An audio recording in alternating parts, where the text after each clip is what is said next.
ప్రార్థన చేస్తున్నాను. మహిమ కలిగిన తండ్రి, కృపాసత్య సంపూర్ణమైన దేవ, అయా నీకే స్తోత్రాలు అనంతమైన నీ కృపా నీ కనికరమును బట్టి ప్రార్థిస్తున్నాను. దయగలిగిన నీ సన్నిధిని మా మీద ఎటువంటి సహాయం దయచేయండి. నీ కృపా బాహుల్యతలో మమ్మల్ని నడిపించమని ప్రార్థిస్తున్నాను. జీవాధిపతిగా మీరు నిలిచిన సైన్యములకు అధిపతి ఒక దేవుడుగా మీరు నిలిచి నీ కృపతో మీ సత్యముతో నీ దాసురాలను బలపరిచి అమూల్యమైన వాక్కుతో నన్ను మమ్మలను మీరు దీవించి బలపరచమని, ప్రతి మాట నాయన ప్రతి ఆత్మలో పనిచేయగలిగిన కృపను దయచేయమని యేసు నామములో ప్రార్థిస్తున్నాం మా పరలోకపు తండ్రి. ఆమేన్. దేవునికి స్తోత్రములు. హల్లెలూయా. మరి దేవుడు జోక్యము చేసుకొనగా ఏమి జరుగుతుంది? ఆమేన్. మానవుని జీవితంలో దేవుడు జోక్యము చేసుకుంటే ఆ మనిషి జీవితంలో ఏమి జరుగుతుంది అన్నది మనము ఈనాడు ధ్యానము చేయబోతున్నాం. ఆమేన్. హల్లెలూయా. చూసినట్లయితే మనం ముందుగా చదివిన లేఖన భాగము 109వ కీర్తన 26, 27 వచనాలు. 26, 27 వచనాలు. యెహోవా ఇది నీ చేత జరిగినదనియు యెహోవా నీవే దీన్ని చేసినవని వానికి తెలియనట్లు నాకు సహాయం చేయము. నీ కృపను బట్టి నన్ను రక్షింపుము. వారు శపించుచున్నారు గాని నీవు దీవించుము. వారు లేచి అవమానము పొందెదరు గాని నీ సేవకుడు సంతోషించును. కింద వచ్చినారు కూడా, నా విరోధులు అవమానము ధరించుకుందరు గాక, తమ సిగ్గునే నిలువుటంగి వలె కప్పుకుందురు గాక. నా నోటితో నేను యెహోవాకు కృతజ్ఞతాస్తుతులు మెండుగా చెల్లించెదను. అనేకుల మధ్యలో నేను ఆయనను స్తుతించెదను. దరిద్రుని ప్రాణము విమర్శకు లోబర్చు వారి చేతిలో నుండి అతనిని రక్షించుటకై యెహోవా అతని కుడి ప్రక్కన నిలుచుచున్నాడు. దేవునికి స్తుతి కలుగును గాక. హల్లెలూయా. ఈ యొక్క 109వ కీర్తన అంతా కూడా దావీదు భక్తుడు తన యొక్క శత్రువుల గురించి దేవుని దగ్గర విన్నవించుకుంటున్నారు.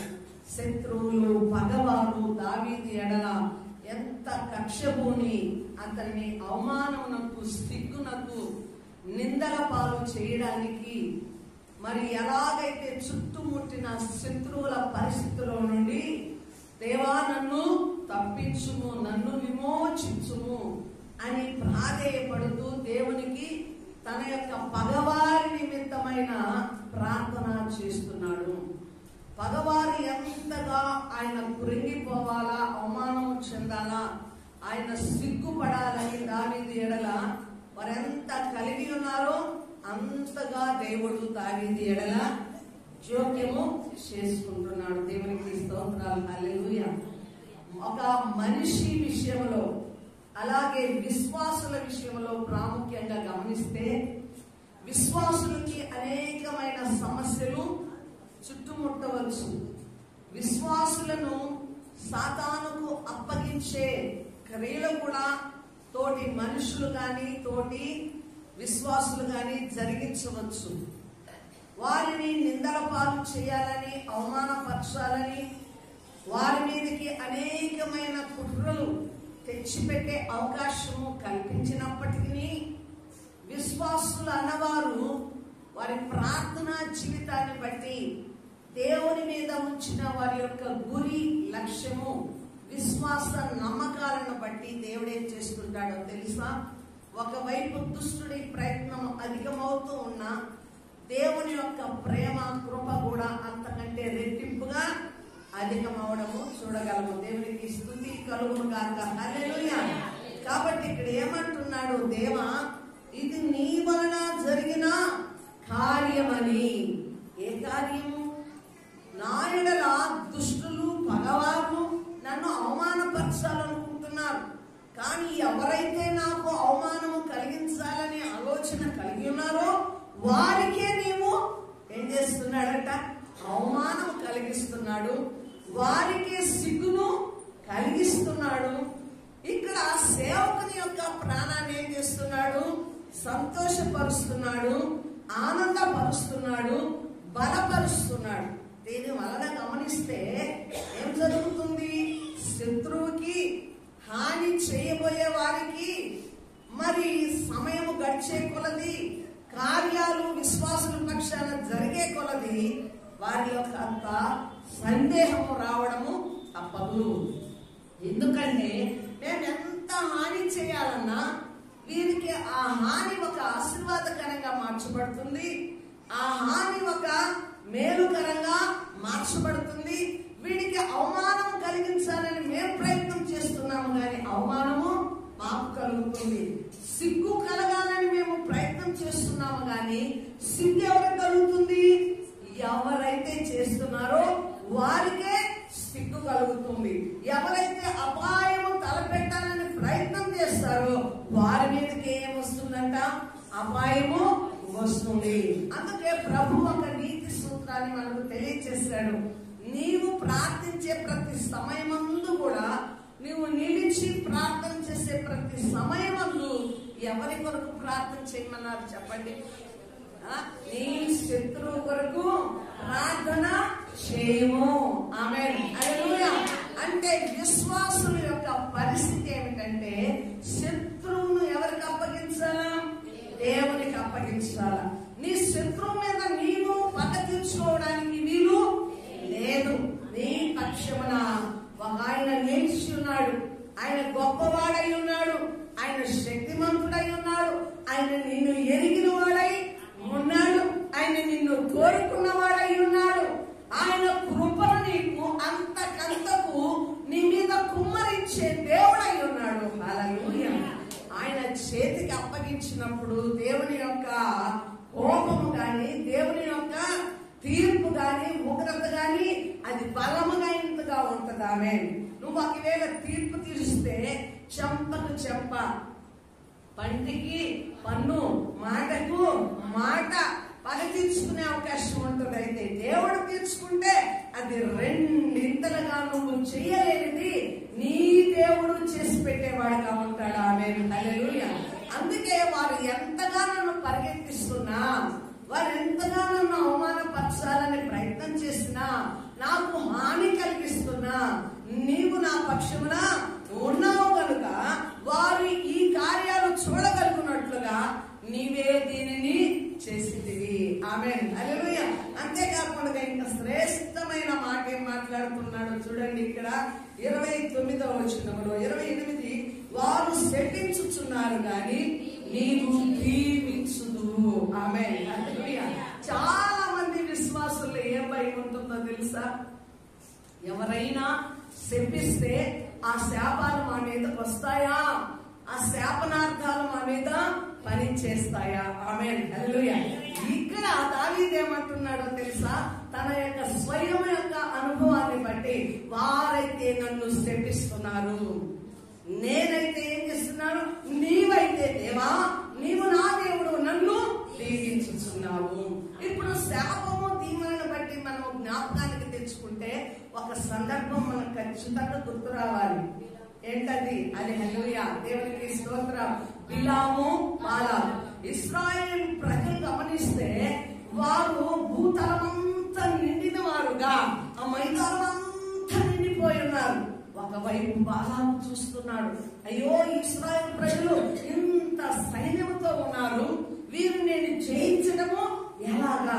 అయితే ప్రవక్తలు ఒక ప్రవక్తను పిలిచి ఇశ్రాయేలు సమాజాన్ని నేను శపించబడినట్లుగా, వారిని శపించేటట్లుగా ఆ ప్రవక్త చేత శాపవచనాలు పలికిస్తే వీరి బలము తొలగిపోతుంది, వీరు శపించబడిన వారుగా ఉంటారు, వీరి దేవుడు వీరితో ఉండరు, అప్పుడు వీరిని నేను జయము పొందుకుంటానన్న ఆలోచన కలిగి ఎవరిని పిలిపించారు చెప్పండి?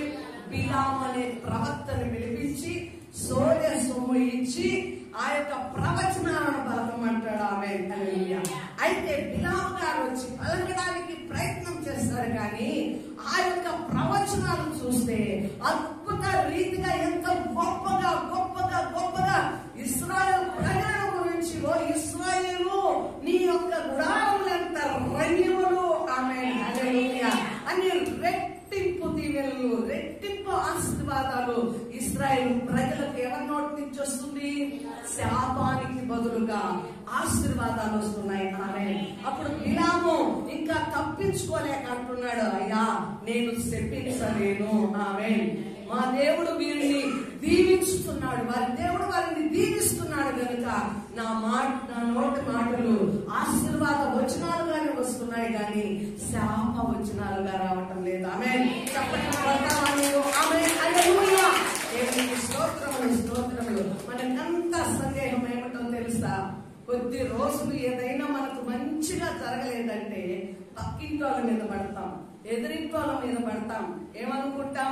మా అభివృద్ధిని వారు చూడలేక మాకు చేతబడి చేశారు, లేకపోతే మంత్రాలు మా ఇంటి మీదకి ప్రయోగించారు, వాడి కుట్ర ఈడి కుట్ర అని చెప్పి వీరు ఒక ఆలోచన కలిగి ఎక్కడికన్నా సోనికో, లేకపోతే ఎవరైనా సెకులు గారి దగ్గరకో, ఎవరైనా చెప్పగలిగిన వారి దగ్గరకో ఇంత మూట కట్టుకుని వెళ్ళిపోతారు. వారు 4 మాటలు పలికినప్పుడు సోని చెప్పే వాళ్ళు కూడా 4 పలుకుతారు. 4 ఒక్కటైనా నీకు నెరవేరుతుంది. ఆమేన్, హల్లెలూయా. ప్రతి కుటుంబంలో జరిగేవన్నీ కూడా నీ ముఖ కవలికను బట్టి, నీ స్థితిని బట్టి వారు ఈజీగా చెప్పేస్తారు. ఆమేన్, హల్లెలూయా. ఎందరి జీవితాల్లో వారు తెలుసుకొని ఉంటారు. కాబట్టి 4 మాటలు 10 మాటలు చెప్తే మొదట ఒకటి మాట వేస్తారు. ఆ మాట నీకు కరెక్ట్ గా అనిపిస్తుంది. అమ్మా నీ భర్త నిన్ను బాధిస్తుంది, ఓకే బాధిస్తుంది, అవునమ్మా అనేస్తావు వెంటనే నువ్వు ఆపుకోలేక. అంటే ఇక భర్త బాధిస్తున్నాడంటే ఇంట్లో ఏమవుతుంది? నీకు సమాధానం లేదమ్మా, నువ్వు చాలా కురింగిపోయినావమ్మా అంటారు. అవునమ్మా కరెక్టే చెప్తారు. ఇంకా లాక్కొస్తారు ఇంకా ఆ పరిస్థితి నుంచి. ఒక కుటుంబంలో భర్త దూరం అయితేనో, త్రాగుబోత అయితేనో, వ్యసనపరుడు అయితేనో ఏం జరుగుతుందో అవన్నీ వాళ్ళకి లిస్టు తెలుసు. వాటిల్లో చెప్తే దమ్మేస్తారు. నీ ఉన్న అపాయంలో వెళ్ళినప్పుడు వాళ్ళు కూడా ఏమంటారు? చేతబడి చేశారు, అది చేశారు, ఇది చేశారు. ఇప్పుడు మమ్మల్ని కూడా శోధిస్తున్నారు, సేవకులను కూడా. ఇంటికి తీసుకెళ్లి ప్రార్థన చేసుకుని, ప్రార్థన చేశారు కదా మా సమస్య పోతుందని విశ్వాసం ఉంచరు. మా ఇంట్లో ఏముంది చెప్పు, మా ఇంట్లో ఏం జరుగుతుందో చెప్పు, మా ఇంట్లో అది ఉంది వదిలిందని వాళ్ళు చెప్పారు, ఇది చెప్పారు, ముందున్న సేవకులు చెప్పారు, నువ్వు చెప్తావా లేదా? ఇప్పుడు మాకు వచ్చిన సిక్కంతా ఏంటంటే చాలా మంది సేవకులు కూడా తప్పుడు మార్గాల్లో వెళ్ళిపోతున్నారు. అంటే వీరికి దర్శనాలు లేదు, వీరికి ఏమి ఉండేది కూడా చెప్పలేరు, ఏ జ్ఞానము వీరికి లేదు. కాబట్టి వీరికి ఏ బలము లేదని దూరం అయిపోతారేమో అనేది మేము కూడా ఏం చేయాలా? సో చెప్పేవాళ్ళుగా 2 మాటలు జోడించుకొని అది ఉంది ఇది ఉందని చెప్పినప్పుడు అమ్మగారు చెప్పారు కరెక్టే, ఇది ఉండవచ్చు అని చెప్ప ఆ యొక్క విధానంలోనికి వెళ్ళిపోతారు. దాని ద్వారా ఏం చేస్తున్నారు? మీరు మీ సేవకులను కూడా మీరు తప్పుదారి పట్టిస్తున్నారు. ఆమేన్, హల్లెలూయా. మీరు ఏమనుకోకపోతే మన అమ్మాయి మరి విశ్వాసురాలే, క్రైస్తవురాలే వచ్చింది. ఆమె చాలా మంది దగ్గరికి వెళ్ళిందంట. వెళితే అంత దైవజనులే, సేవకులే, మాకు 20,000, మాకు 10,000, మాకు 5,000, 7 వారాలు తిరుగు, మేము ఎలగొడతాం, మీ కుమారుడికి దెయ్యం పట్టిందంట. ఆమె అయితే ఇక్కడికి తీసుకొచ్చిన తర్వాత ప్రార్థన చేస్తే అతను మాకేమి కనపడలేదు. చెప్పారు, అమ్మా ఒకవేళ దురాత్మ అట్లుంటే బయటకు వస్తుంది, కానీ మీరు ఇట్లా డబ్బు వేస్ట్ చేసుకోవద్దు, నువ్వు వెళ్ళి ఆ బిడ్డకి మానసికంగా ఏదైనా వైద్యం చేయొచ్చు. అప్పుడు మొదట పడతాడు, ప్రార్థన మీద ఆధారపడాలన్నప్పుడు ఖచ్చితంగా ఆ అమ్మాయి వెళ్ళి వైద్యం చేయించింది. ఇప్పుడు కొంచెము అబ్బాయికి బాగైంది. ఆమేన్, హల్లెలూయా. చూడండి 20,000. వారిని చూస్తే చాలా పేదరికంగా ఉన్నారు. నాకైతే కడుపు మండిపోయింది.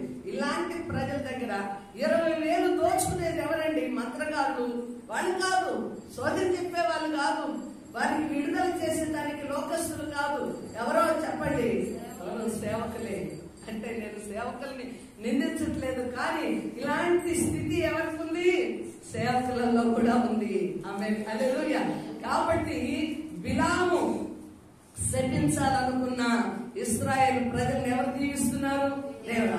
దావీదు కూడా అనుకున్నాడు, అయ్యా నన్ను వారు శపిస్తున్నారు కానీ నీవు నాకు ఏమిస్తున్నావట? దీవెనిస్తున్నారు. ఇప్పుడు చెప్పండి, మీరు ఆశీర్వదించబడిన వారు కాబట్టి నీకు విరోధమైన వారు మెటికలు ఎరవనివ్వండి, నువ్వు సస్తామరా ఈ రోజు కనండి, లేకపోతే నీ ఇంటి మీద నిమ్మకాయలు వేయండి, నీ ఇంటికి ఏదైనా హాని చేయండి, మీరు బలంగా ప్రార్థన చేస్తే దేవుడు ఏ హాని చెయ్యడు. నమ్మకం నీ బలహీనత నీలో భయమును కలిగజేస్తుంది, నీ బలహీనత నీకు అపాయమును చిక్కును కలిగజేస్తుంది, నీ బలహీనత నీలో అనుమానములను రేకెత్తిస్తుంది. అంతకు మించి ఏమీ లేదు. దేవునికి స్తోత్రములు కలుగును గాక. హల్లెలూయా. కాబట్టి ఇక్కడ కింద వచనాలు గమనిస్తే, నా విరోధులు అవమానమును ధరించుకుందురు గాక, తమ సిగ్గునే నిలువుటంగి వలె కప్పుకుందురు గాక. హల్లెలూయా. దేవునికి స్తోత్రాలు. నీకు విరోధంగా ఉన్నారా? ఆ విరోధులను బట్టి నువ్వు ప్రార్థన చేయమని ప్రార్థన చేయాలా? క్షమించు. దావీదులో ఒక నీతి చూస్తాము. ఎవరిని క్షమించాడండి? సౌలు రాజును క్షమించాడు. ఆమేన్. నిద్రపోతున్నాడు సౌలు రాజు, దగ్గరికి వెళ్ళాడు. హల్లెలూయా. నిలబడి ఆయన యొక్క వస్త్రపు చెక్కలు పేరుకలు కోసుకొని ఎత్తైన స్థలంలోనికి వెళ్ళి నాయనా అని కేకేస్తాడు. అంటే దావీదా, నా కుమారుడా, నీదా ఈశ్వరం అంటే, నాదే తండ్రి, నాదే. నీ దగ్గరకు వచ్చాను, కానీ నిన్ను చంపాలని నాకు చేతికి దేవుడు అవకాశం ఇచ్చినా నిన్ను నేను చంపలేదు. ఎందుకని తెలుసా? నీ మీద దేవుని యొక్క అభిషేకము ఉంది. దేవుడు నిన్ను అభిషేకించాడు, దేవుడు నిన్ను అభిషేకించాడు. కాబట్టి నీ మీద నేను హాని చేస్తే, నీకేమైనా నేను హాని చేస్తే, దేవుడు నిన్ను చంపకుండా నేను చంపితే నీ ప్రాణం మీద నాకు అపాయం ఉంది. హల్లెలూయా.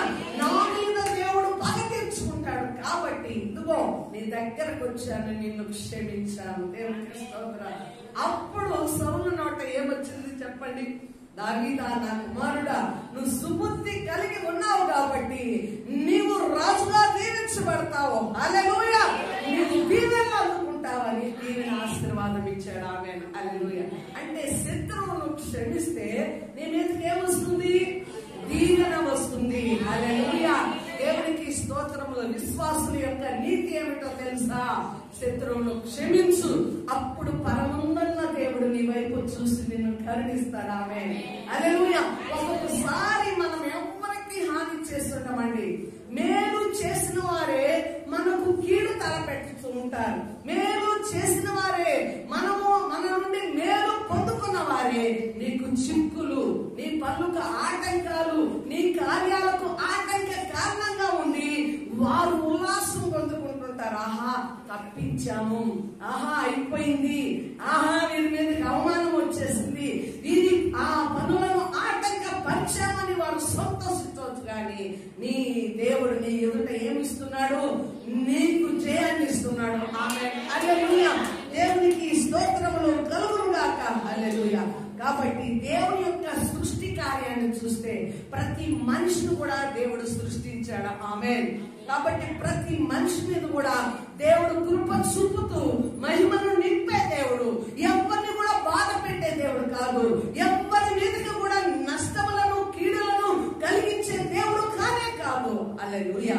నీ జీవితంలో అయినా గొప్ప మేలులకే, అందుకే మేలు కొరకై సమస్తము ఏం జరుగుతుందట? సమకూడి జరుగుతుంది. ఆమేన్. యోచించుకొని చూడు, నీ జీవితంలో కీడులు వచ్చినాయా? అవి ఆశీర్వాదకరంగా మార్చబడుతున్నాయి. ఆమేన్. ఆమేన్. ఇప్పుడు ప్రస్తుతం కీడును అనుభవిస్తున్నావా? దేవుడు నిన్ను ఆశీర్వాదకరంగా మార్చుతున్నాడు. దేవునికి స్తుతి కలుగును గాక. హల్లెలూయా. అయితే గమనిద్దాము, చూద్దాము. మరి 2వ సమూయేలు గ్రంథము 16వ అధ్యాయము 11వ వచనము. ఇక్కడ గమనిస్తే మనము టూల్కీగా చెప్పుకొని వెళదాం. దావీదును ఎవరు శపిస్తున్నాడు? ఇక్కడ సిమి అనే వ్యక్తిని శపిస్తున్నాడు. ఆ మాట చదవండి అమ్మ ఒకసారి. అతనికి ఎదురుగా రాళ్ళు విసురుతూ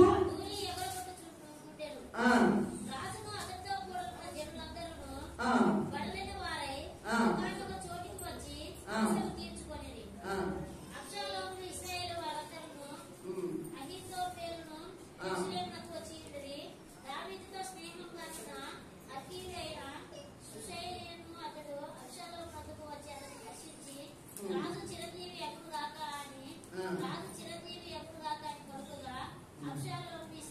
ఇక్కడ 11వ వచనం గమనిస్తే, నా కడుపున పుట్టిన నా కుమారుడే నా ప్రాణము తీర్చుచుండగా ఈ బెన్యామీనుడు ఈ ప్రకారము చేయుట ఏమి ఆశ్చర్యము, వాని జోలి మానుడి. హల్లెలూయా. యెహోవా వారికి సెలవిచ్చి ఉన్నాడు కనుక వారు వానిని శపింప నీయుడి. యెహోవా నా శ్రమను లక్ష్య పెట్టునేమో, వాడు పలికిన శాపమునకు బదులుగా యెహోవా నాకు మేలు చేయలేమో. ఓ హల్లెలూయా, హల్లెలూయా, హల్లెలూయా. దావీదును దేవుడు సర్టిఫై చేశాడు. ఏమని చెప్పండి? నా హృదయానుసారుడు, దేవునికి హృదయానుసారుడు. హల్లెలూయా. ఎందుకయ్యాడంటే ఇక్కడ షిమీ వచ్చి శపిస్తున్నాడు.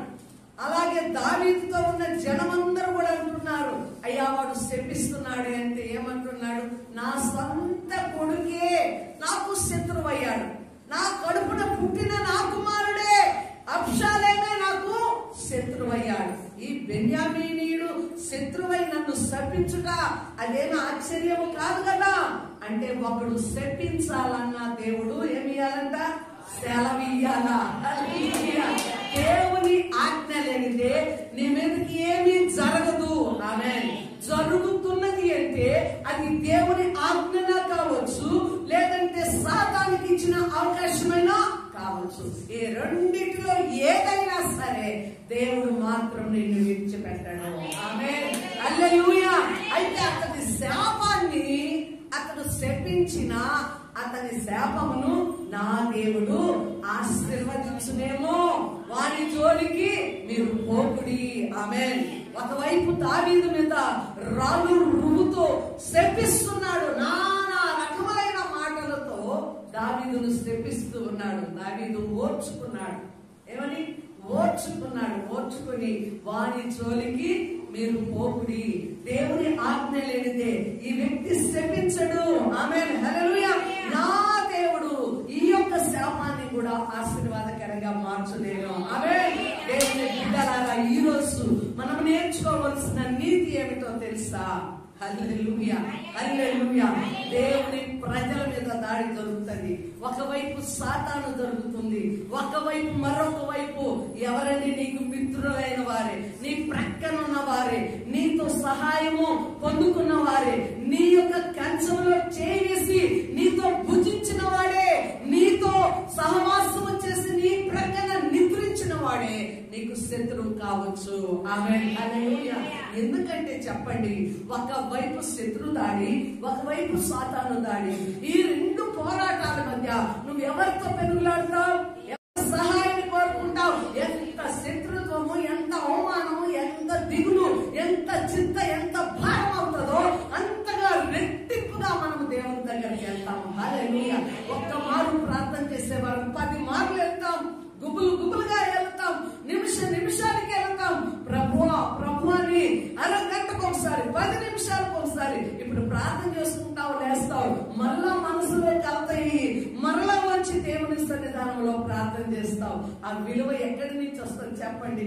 నీకు అన్ని అనుకూలపరిస్తే ఈ ప్రార్థన జీవితం రాదు, ఈ రెట్టింపు విశ్వాసం రాదు, ఈ ఆత్మీయ స్థితిలో ఎదుగుదల ఎన్నటికీ రాదు. సుమారు హల్లెలూయా.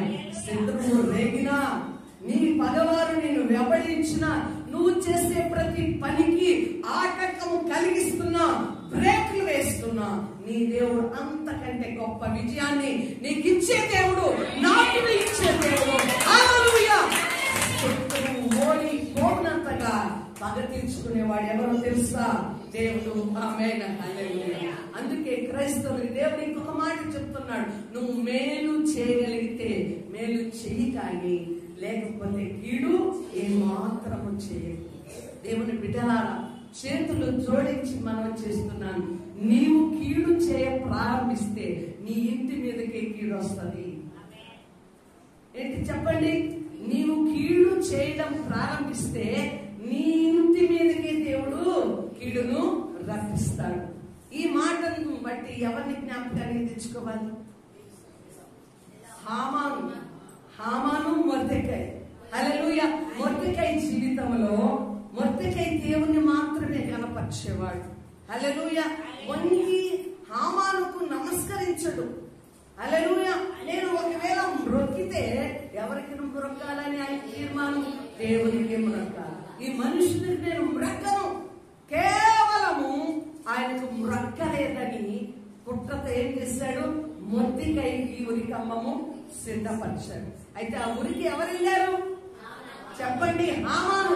ఏ వ్యక్తికి అయితే కుట్రపని మొద్దికైకి ఉరి సిద్ధపరిచాడో ఆ ఉరి మీదకి ఎవరిని తీసుకెళ్లాడు దేవుడు?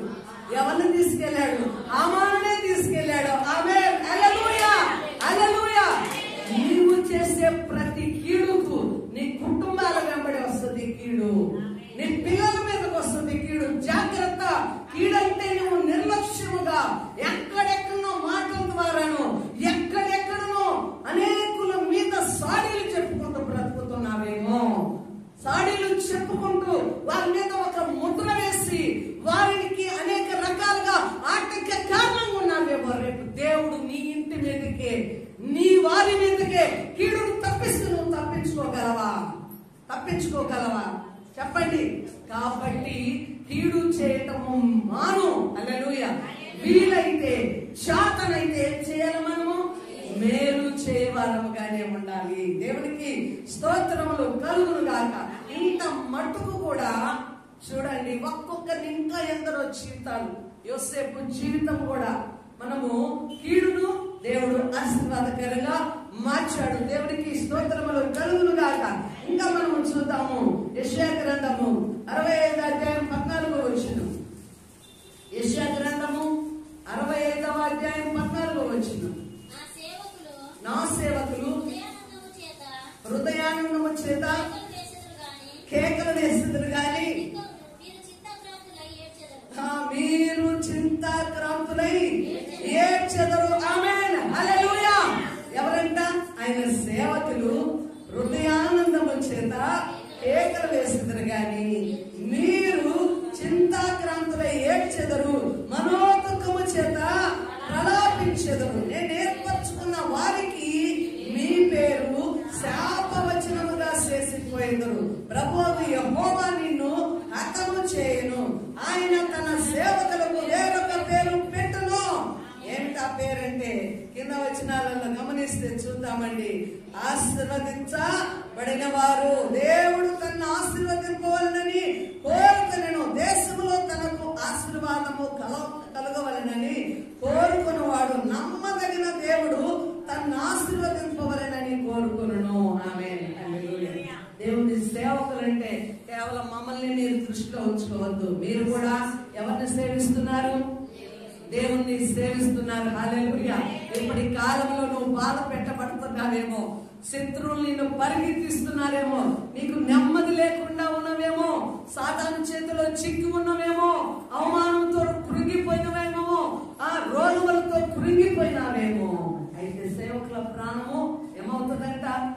సంతోషముతో కేకలు వేయును. దేవునికి స్తోత్రములు. హల్లెలూయా. మీ యొక్క దుఃఖమును దేవుడు నాట్యముగా మార్చేస్తాడు. దేవునికి స్తోత్రములు. ఎప్పుడండి? ప్రార్థన ద్వారా. దేవునికి స్తోత్రాలు. స్తుతుల ద్వారా. ఆమేన్. నా విరోధులు నా మీదకి లేసిన నీవు నా కుడి ప్రక్కన ఉండి నా ప్రాణమును నీవు బలపరుస్తూ ఉన్నావు కనుక నేను మానక మరి ఎక్కువగా నేను స్తుతులు చెల్లిస్తున్నాను. ఆమేన్. హల్లెలూయా. చూడండి, నీకు నష్టము కలిగినప్పుడు, నీ హృదయంలో నెమ్మది లేనప్పుడు నువ్వేం చేయాలి చెప్పండి? స్తుతులు. ప్రార్థన, స్తుతి, ప్రార్థన, స్తుతి, ప్రార్థన, స్తుతి. ఎప్పుడైతే స్తుతులు చెల్లిస్తుంటావో ఇక సాతాను నీ వైపున రాలేదు. విరోధులు కూడా నీ వైపు పనిచేస్తారా? పరిగెత్తుతారు. వారు ఒక దారిని వచ్చిన వారు 7 దారులు మీ దేవుడు మళ్ళించుగాక. హల్లెలూయా. స్తుతులు చెల్లిస్తే ఏమవుతుంది?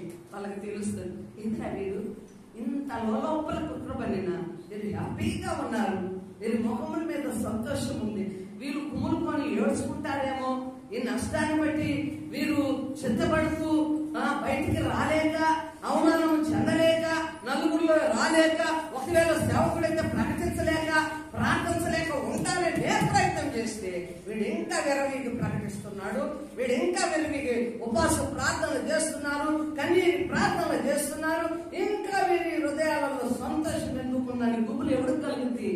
వాడు దిగులు పడతాడు.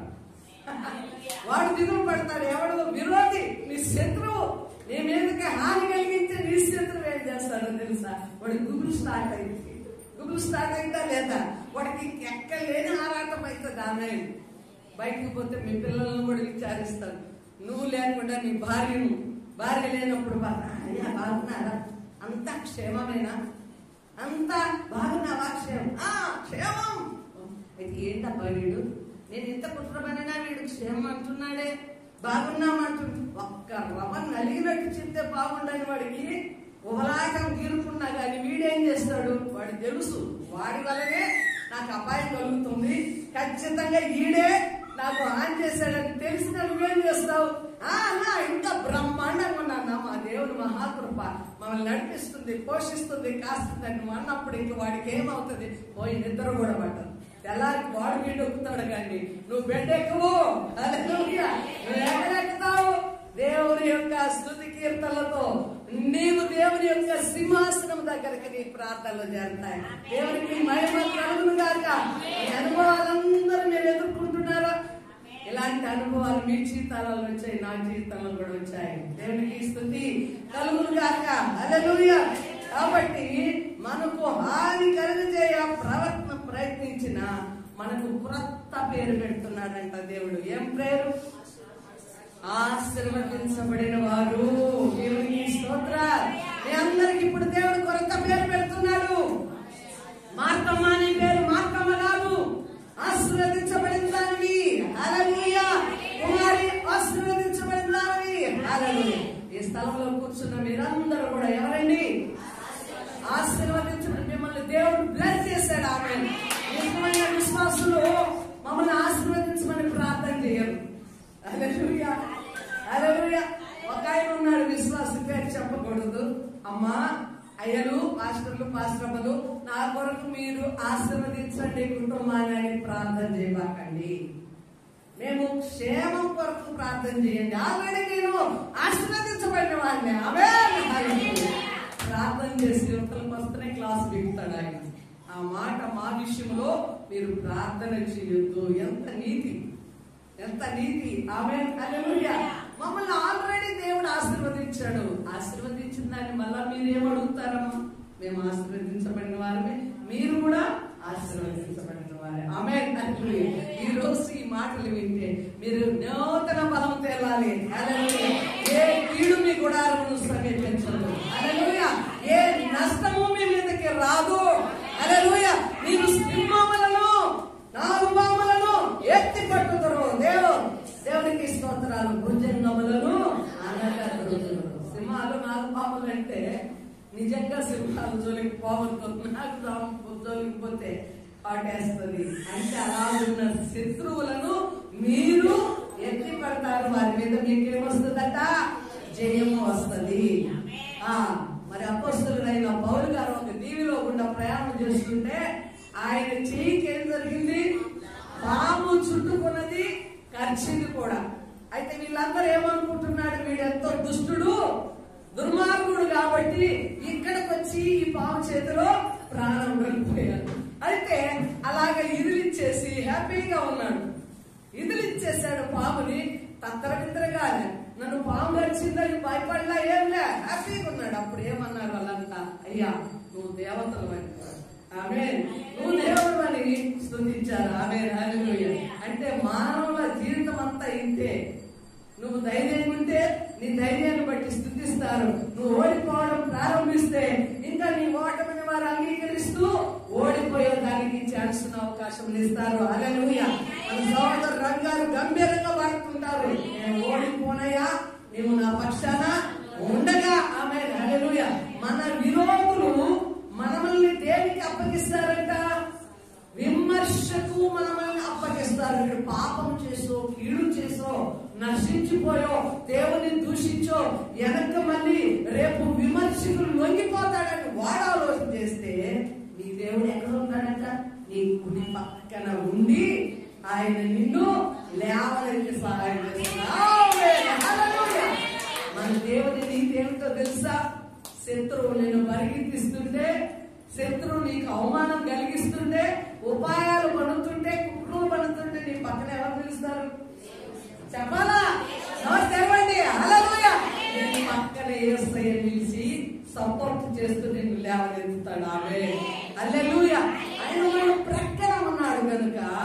నా మీదకి 10,000 మంది దండి వచ్చినా నేను భయపడను. నా కుడి ప్రక్కన 10,000 మంది కూలిన హల్లెలూయా అపాయము నా ఎదుట రాదు. ప్రతి ఒక్కరి పక్కన ఎవరుంటున్నారు? విశ్వాసులు ప్రక్కన ఎవరుంటున్నారు?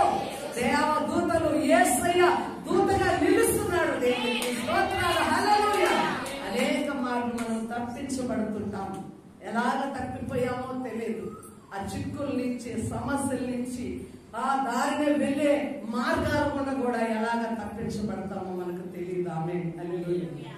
రోడ్డును పోతూ చాలా సార్లు నేను అపాయాలను తప్పించుకున్నాను. దేవునికి స్తోత్రం. ఒకసారి అడావిడికి వెళ్తుంది, పచ్చి పేడ మీద కాలేస్తే ఏమైతుంది? జారింది, చాలా దూరం వెళ్ళిపోయింది. ఈ కాలు ఇంత దూరమే, ఈ కాలు ఇంత దూరం పోయింది. అందరూ చూస్తున్నారు కానీ నేను నిలబడిపోయామే. అదే దెబ్బలో అదే పాటు పడితే నడుము ఎంత ఎదురుండేదో. ఆమె ఒక రాత్రి 6x6 మంచమే పెద్దది, మా బెడ్రూమ్ లో ఉండేది. ఎట్లా అలసిపోయానో ఏమో తెలియదు కానీ బెడ్ దొలుకుంటూ చివరికి వచ్చేసి పడిపోతున్నాను. నా ఆత్మీయ తండ్రి పేరు ప్రసన్న కుమార్, పడిపోతున్నావు అని ఆత్మలో నుంచి వచ్చింది. అంటే అప్పుడే నాకు స్పృహ వచ్చి నా చెయ్యి ఇలాగ వచ్చి ఇలాగ పెట్టుకున్నాను. ఆమె అంత ఎత్తు మంచం మీద నుంచి పడితే ఒక సిస్టర్ గారు అలాగే పడి చెయ్యి ఇరిగి ఇక్కడి నుంచి ఇక్కడికి 6 నెలలు కట్టగట్టించుకున్నది. ఆమె అంటే మన ఆత్మలో నుండి దేవుడు ఏమిచ్చాడు? నువ్వు పడిపోతున్నావు అని మెలకువ రాగా గాఢ నిద్రలో చెయ్యి మోపుకొని ఆగిపోయి. ఇవన్నీ కూడా ఎవరు తప్పిస్తున్నారు? నిన్ను కూడా అనేక మార్లు తప్పించాడు దేవుడు. ఆమేన్. ఆయన నీ ప్రక్కన ఉంటాడు. ఖచ్చితంగా ఈ రోజు నిండు ధైర్యంతో నువ్వు వెళ్ళాలి. నిండు ధైర్యంతో నువ్వు నింపబడి వెళ్ళాలా. దేవుడికి స్తోత్రాలు. హల్లెలూయా. నా దేవుడు నన్ను నడిపిస్తాడు, నా దేవుడు నన్ను ధైర్యపరుస్తాడు, నా దేవుడు నా జీవితకాలం అంతా నాకు తోడుగా ఉన్నాడు. ఆయనే నా సహాయకుడు, ఆయనే నా విమోచకుడు, ఆయనే నా ప్రాణమునకు నాకు ఆనందము కలుగు చేయవాడు. దేవునికి స్తుతి కలుగును గాక. హల్లెలూయా. ఇంకా మనం చూద్దాము. ఇక నేను 129వ కీర్తన 31వ వచనం చదవండి. 129వ కీర్తనము.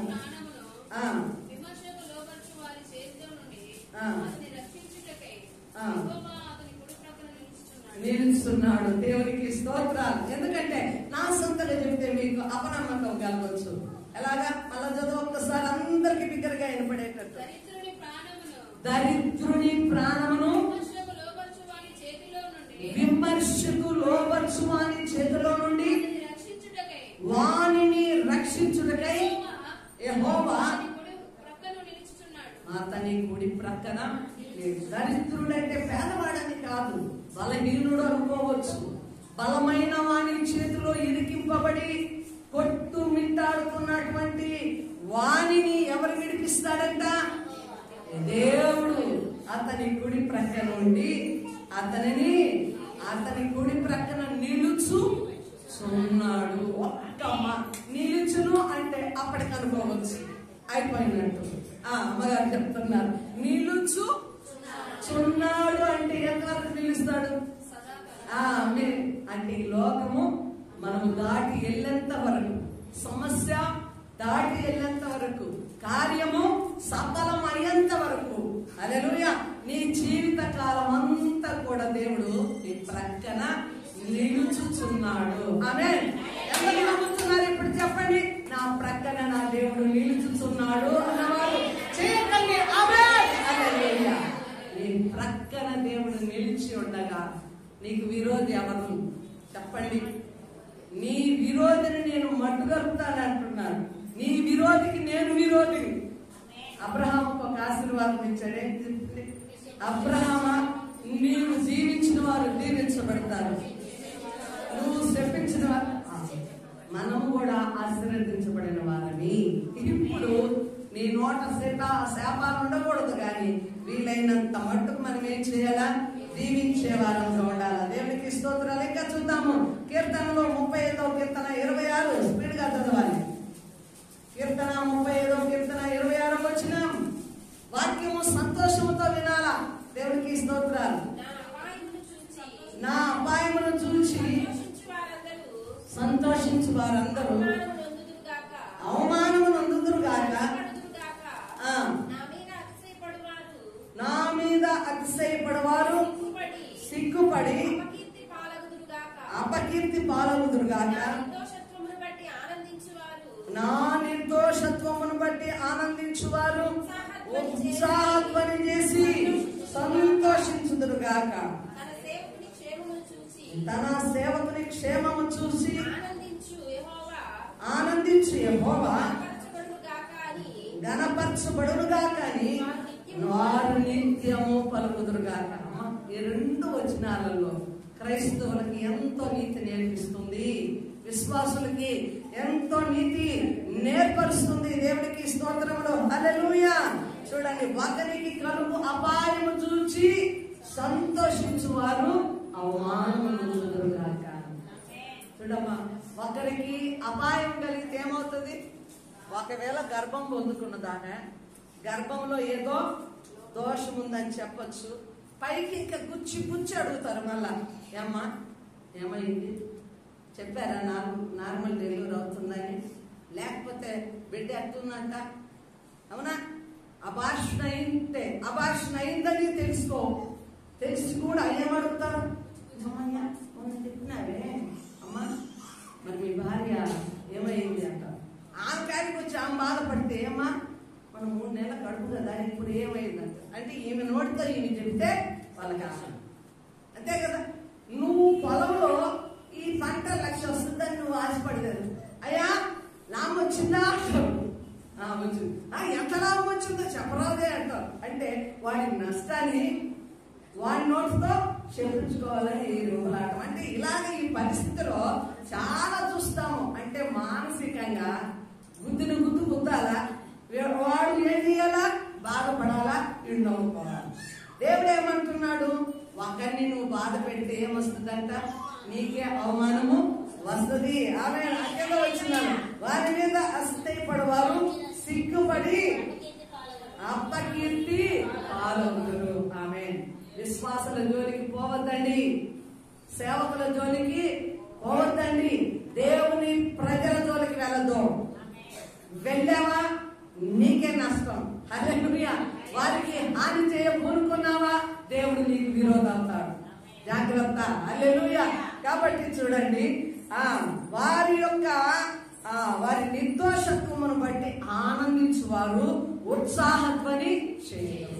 చూడండి అమ్మా, ఒకవేళ నా మీదకే కీడులు వచ్చి ఉండొచ్చు, నాకే నష్టములు జరిగి ఉండొచ్చు, చేసుకున్న పనులు చేయబోయే పనులకు ఆటంకం కలిగించబడుతూ లోపల నేను ఒకవేళ కుమిలిపోతూ ఉండవచ్చు. అప్పుడు ఏమనుకోవాలి సాటి విశ్వాసులు? ఆమె ఏ దోషము లేనివారు, వారు మంచివారు, ప్రార్థనాపరులు, ఆమె విశ్వాసురాలు. నేను కాకపోయినా ఇంకొక ఆమె ఎందుకు వచ్చిందో ఈ కీడు ప్రభువా, దీని నుంచి విడుదల చేయని ప్రార్థన చేయాలి.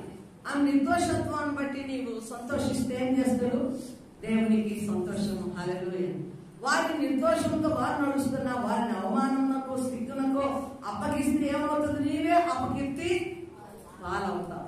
అట్టి వారిని బట్టి దేవునికి సంతోషం లేదు. దేవుడట తన జనుల యొక్క క్షేమాన్ని చూస్తూ ఉంటాడు. మీరు ఎంత నమ్ముతారు? ఇప్పుడు చెప్పండి, మీ నోటితో చెప్పండి, నా క్షేమాన్ని దేవుడు చూస్తున్నాడు అన్నవారు చేయతండి. హల్లెలూయా. నీ క్షేమమును చూచి దేవుడు ఏం చేస్తాడంట? ఆనందిస్తాడు. నీ బిడ్డలు మంచి చదువులు చదివి మంచి శాలరీలు తీసుకుని బాగా ఉంటే దేవుడికి సంతోషం, ఆనందం. హల్లెలూయా. నీ కుటుంబం దీవించబడితే నీ దేవునికి ఆనందం. ఇప్పుడు నన్ను బట్టి నా దేవునికి ఆనందం. నలుగురు అనుకుంటుంటారు, చాలా మంది అంటారు, ఈమె మందిరం కట్టక ముందు ఏమి లేదు, సేవ చేసిన తర్వాత వీరి దేవుడు ఇంతగా వీరిని ప్రేమించాడు. అది ఎవరికి ఘనత? అది ఎవరికి ఆనందము? నా విషయంలోనే కాదు, నీ విషయంలో కూడా అదే జరుగుతుంది. నీ దేవుడు నీ క్షేమమును చూచి ఆనందిస్తున్నాడు. నీకొకరితో పని లేదు. హల్లెలూయా. నీ ప్రక్కన శత్రువులు సుసలాడుకున్నా వారు నిన్ను గురించి మాట్లాడుకొని ఆయా ప్రాంతాలలో తర్కించుకొని నీ కుటుంబాన్ని, పిల్లల్ని బయటికి తెచ్చి వారు ఇవ్వని పీక్కున్నా నీ దేవుడు ఏం చూస్తున్నాడు? నీ క్షేమాన్ని చూసి ఆనందిస్తాడు. ఆమేన్. హల్లెలూయా.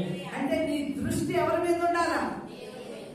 నీ దృష్టి నీ దేవుని మీద ఉండాలా. నా దేవుడు నన్ను చూస్తున్నాడు, నేను నిర్దోషమైన మార్గంలో ఒక వ్యక్తిని చూడగలం. ఎక్కడ చూస్తాం? ఈ మాటలను బట్టి యోబు గారిని చూస్తాం. ఆయన నేను నిర్దోషంలో ఉన్నానని దేవునికి తెలుసు. ఆయన న్యాయమైన త్రాసులో నన్ను రోజులుగాక నా న్యాయమో జరిగించు. నేను నిర్దోషనని నా దేవునికి తెలుసు. మీరెవరు చెప్పాల్సిన పని లేదు. అంటే మనిషిగా నీ గురి ఎవరి మీద ఉండాలా? దేవుని మీద. నువ్వు వెళ్తుంటే ఏమవుతుంది? నలుగురిని వెనక మరవచ్చు, అనుకోవచ్చు, కానీ నీ మనసు నీ హృదయము నువ్వు దేవునికి ఎంత అంకితమయ్యావో ఎవరికి తెలుసు? దేవునికి నీకున్న సంబంధము. అలాగ దేవునితో సంబంధం ఏర్పరచుకున్న వారికి ఈ లోకపు మాటలు వారి మీద పనిచేయవు. కాబట్టి తమ దేవుని వారు స్తుతిస్తారు. ఖచ్చితంగా మీ క్షేమాన్ని ఎవరు చూస్తున్నారు? దేవుడు చూస్తున్నారు. దేవుడు మీ క్షేమాన్ని చూడాలని ఆనందిస్తున్నాడు. నువ్వు నిలజారిపోవాలనో, నువ్వు నశించిపోవాలనో, నువ్వు కృంగిపోవాలనో, నువ్వు అవమానం పాలు కావాలనో, అప్పులు పాలు కావాలనో, నువ్వు నష్టపోవాలనో, నీ పేరు భూమి మీద కొట్టివేయబడాలనో దేవుడు అనుకోడు. ఆమేన్. హల్లెలూయా. నీకు ఒక క్రొత్త పేరును, నీ పేరును ఆయన ఘనతలో చూడాలని దేవుడు కోరుకుంటున్నాడు. ఆమేన్. హల్లెలూయా. అందుకే గమనిస్తే యేసు ప్రభువును మనం ఒక రూపంలో చూసుకోవచ్చు. యేసు ప్రభువును కూడా ఏమనుకున్నారు? అప్పుడున్న రోమా సైనికులు గాని, ఆయనకు వ్యతిరేకంగా నిలిచిన వారందరూ కూడా ఈ యేసుకు ఖచ్చితంగా శిలువ మరణం వేయాలని, శిలువ మరణం వేస్తే, శిలువ మీద మరణిస్తే ఇక యేసు నామం అన్నది భూమి మీద లేకుండా పోతుంది. లేకపోతే ఏంటి అద్భుతాలు చేస్తున్నాడు, అందరినీ దేవుడు రాజ్యం అంటున్నాడు, సువార్త చెప్తున్నాడు. మాకొక రాజ్యం లేదు, మేము ఒక పట్టణం లేదు, మా రాజరికాలు పోతాయి, ఈ కొత్త రాజు వచ్చి లోకాన్నంతా మార్చేస్తున్నాడని వారికి భయం కలిగి ఏం చేశాడండి? శిలువకు అప్పగించిన యేసు ప్రభు మరలా తిరిగి మూడవ దినాన లేచి ఆ శిలువే ఇప్పుడు భూమినంతా మారుస్తుంది. ఆ శిలువే పాపికి రక్షణ, ఆ శిలువే మోక్షానికి మార్గము. హల్లెలూయా. ఆ శిలువే ఆయన లోకమును జయించిన విశ్వాసము. ఇప్పుడు ఏమంటున్నాడు? నేను లోకాన్ని జయించాను కనుక మీరు కూడా ఏం చేస్తారంట? లోకమును చేస్తారు. లోకములో ఉన్నటువంటి అధికారి అయినటువంటి సాతానును కూడా, లోకాధికారిని కూడా మీరు చేయిస్తారు. ఆమేన్. హల్లెలూయా. మరి యేసు ప్రభు వారు జయించిన విశ్వాసాన్ని మనకు కనపరిచాడు. ఆయన జయించున్నాడు. కాబట్టి మనం కూడా ఏం చేస్తామండి? జయిస్తాము. ఖచ్చితంగా మనం జయం పొందుకుంటాం. నీ చుట్టూ సమస్యలు వస్తే నీకు బలము. ఆమేన్. చచ్చిన చేప ఏమవుతుంది? నీటి ప్రవాహంలో గట్టుకు వస్తుంది. అయితే బ్రతుకున్న చేప ఎదురుతుంది. ఆమేన్. హల్లెలూయా. నీలో ప్రార్థనాత్మ, వాక్య జ్ఞానము, విశ్వాసలో జీవం ఉన్నంత వరకు నువ్వు గట్టికి స్వచ్ఛమైన చేపలాగా రావు, ప్రవాహానికి ఎదురిత ఈరుతావు. ఆమేన్. హల్లెలూయా. స్తోత్రములు, స్తోత్రములు. కాబట్టి నీకు జయించిన విశ్వాసము ప్రతి బిడ్డలో ఉండాలా. ఆమేన్. నువ్వు ఊరికొచ్చేట ఫ్యాక్టరీల కింద నిద్రపోతావో, వింటావో, విన్న మాటలు నీ హృదయంలో ఉంటాయో ఉండవో అది నీకే. ఆమేన్. హల్లెలూయా. ఎందుకంటే ఈ మాటలు విన్నప్పుడు నీకు ఒక శక్తి రావాలి. బెలూన్లో పిల్లలు ఊపుతా ఉంటారు. బెలూన్లోకి గాలి మనం నింపక ముందు ఏమవుతుందండి? అది చెప్పాలండి, తిత్తిలాగా ఊరికాయ. అది ఎప్పుడైతే దాంట్లోకి ఒక గాలిని మనం ఊదుతామో ఏమవుతుంది? అది దానిలోనికి శక్తి వస్తుంది. బెలూన్ అది గట్టిగా అయిపోతుంది. ఆమేన్. హల్లెలూయా. అలాగే మనము కూడా దేవుని శక్తితో నిలబడాలండి. దేవునికి స్తోత్రాలు. దావీదు మనకి ఈ పాఠాన్ని ఒక్కొక్క కీర్తన ఒక్కొక్క విధంగా ఉంటుంది మనకు. ఆమేన్. కీర్తనలు చదువుతుంటే మనం ఆపాలనుకోలేదు. దేవునికి స్తుతి కలుగును గాక. ప్రార్థన గాని, విజ్ఞాపన గాని, స్తుతులు గాని, ఆరాధన గాని, పరిశుద్ధత గాని, క్షమించే గుణం గాని, పాపం యొక్క పశ్చాత్తాపం గాని, ప్రతి కీర్తనలో బలహీనతలో బలము కానీ ఇవన్నీ కీర్తనల గుండా మనం నేర్చుకుంటాం. దేవుడు ప్రియమైన సంగమ. కాబట్టి దేవుడు ఇక మనము చదువుకుందాం. కీర్తనలో 132వ కీర్తన 18వ వచనం త్వరగా చదవాలని. మనకు పోయిన సంవత్సరం ఇచ్చినటువంటి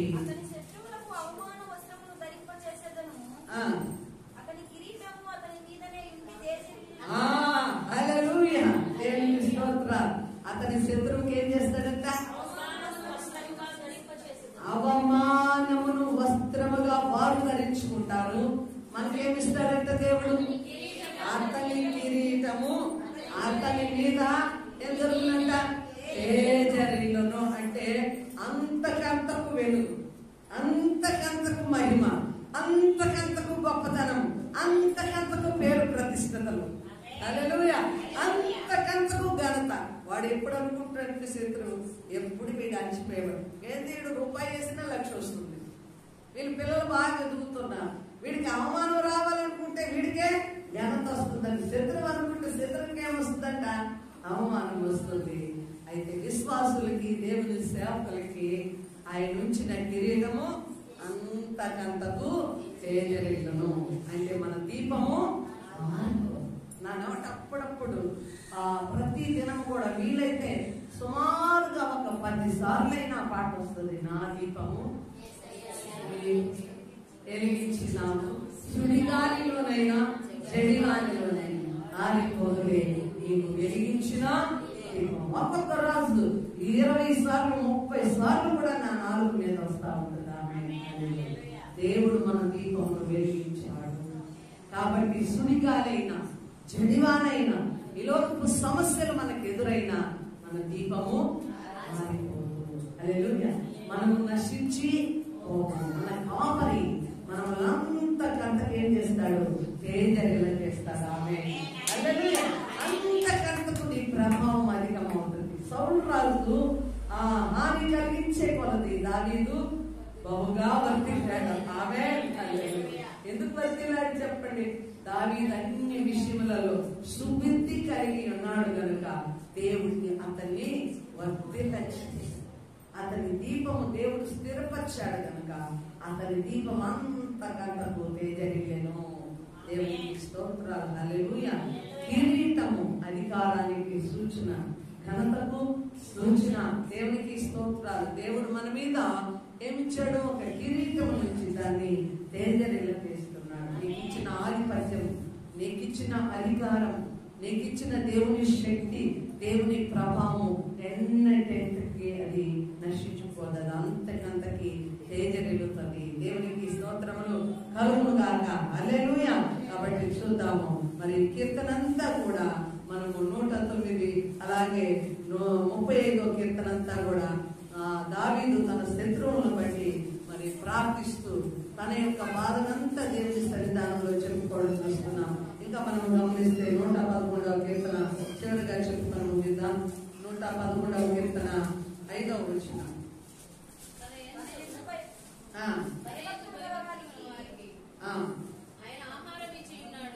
ఆయన ఆహారం ఇచ్చి ఉన్నాడు, ఆయన నిత్యము తన నిబంధనను జ్ఞాపకము చేసుకొనెను. దేవునికి స్తోత్రములు కలుగును గాక. 3వ వచనం చూద్దాం. ఆయన కార్యము మహిమా ప్రభావం కలిగినది, ఆయన నీతి నిత్యము నిలకడగా ఉండును. ఆయన తన ఆశ్చర్య కార్యములను జ్ఞాపకార్థ సూచనను నియమించి ఉన్నాడు. దేవునికి స్తోత్రములు. హల్లెలూయా. దేవుడు ఆశ్చర్య కార్యములను మనకు జ్ఞాపకార్థ సూచనగా ఉంచాడు. దేవుడు ఆశ్చర్యాన్ని జరిగిస్తూ ఉంటాడు. వాటిని ముందుంచుకోవాలి. దేవుడిని మర్చిపోకూడదు. ఆయన మంచితనాన్ని మర్చిపోకూడదు. ఆయన యొక్క గొప్ప కార్యాలను మనం మర్చిపోకూడదు. గతంలో దేవుడు ఎలాగా నిన్ను ఆశీర్వదించాడో, బలపరిచాడో, కాపాడాడో, ఎన్నో పరిస్థితుల నుంచి నేను లేవనెత్తి ఈ రోజు ఈ స్థాయిలో నువ్వు పట్టిడి అన్నం తింటూ ఒక సంపాదన కలిగి ఒక పేరు ప్రతిష్ఠిత కలిగి ఎలాగ జీవిస్తున్నావు. దీనికి అంతటికి ఎవరు కారణం చెప్పండి? నీ దేవుడే. హల్లెలూయా. దేవునికి స్తోత్రాలు. కాబట్టి ఆయన నిత్యము తన నిబంధనను జ్ఞాపకము చేసుకొనును. ఆమేన్, హల్లెలూయా. కాబట్టి ఆయన తన క్రియల మహాత్మ్యమును వారికి వెల్లడి చేసి ఉన్నాడు. ఆయన చేతి కార్యములు సత్యమైనవి, న్యాయమైనవి.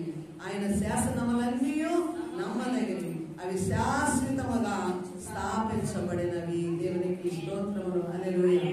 దేవుని యొక్క క్రియలు మన పక్షాన్ని ఏం చేస్తున్నాడు? ఆయన వెల్లడి చేస్తున్నాడు. ఆమె ఖచ్చితంగా ఆయన అద్భుతాలు చేస్తాడు దేవుడు.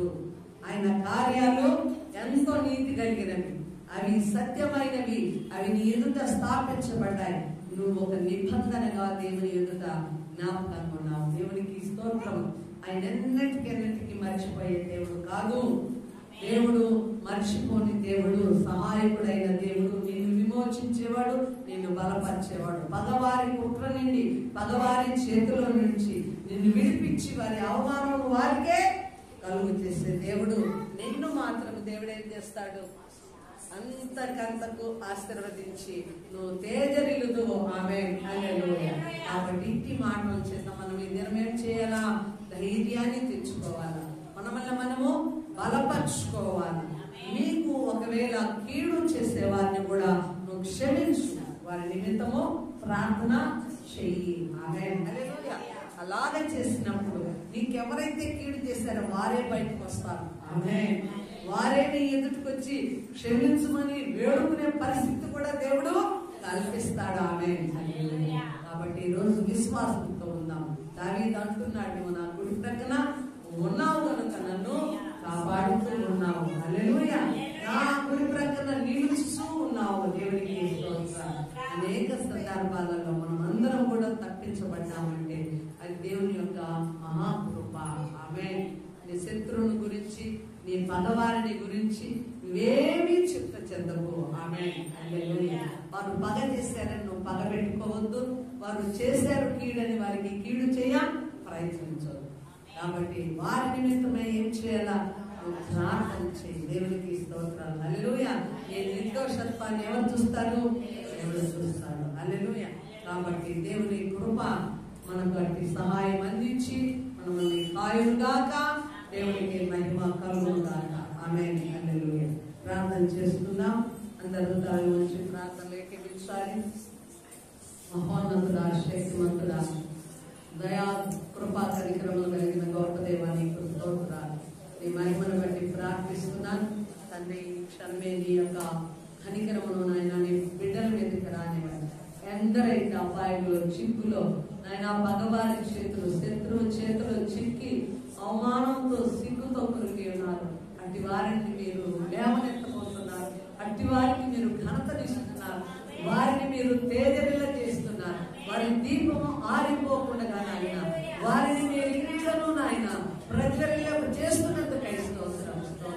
ఈ అమూల్యమైన శక్తితో వారిని ఆటంకపరుస్తున్న ప్రతి కీడులు దూరం అయిపోతున్నారు. వారి మీదకి వచ్చే ప్రతి సమస్యలు దూరం అయిపోతున్నారు. శత్రువు యొక్క నాయన స్థితిని నీ చేతులకు అప్పగిస్తున్నాం తండ్రి. మీరే మార్గములను సరళం చేసి ఆటంకములను, కీడులను తప్పించి అనుకున్న కార్యములను మీరు సఫలము చేసి దేవునికరంగా మార్చమని నేటి మాటల ద్వారా ప్రతి ఆత్మను మీరు బలపరచండి తండ్రి. బలపరచండి తండ్రి, బలపరచండి. నీ చేతిలో ఒక సాధనముగా ఉండగలిగిన కృపను ప్రతి ఒక్కరికి దయచేసి దీవించమని యేసు నామములో ప్రార్థిస్తున్నాము.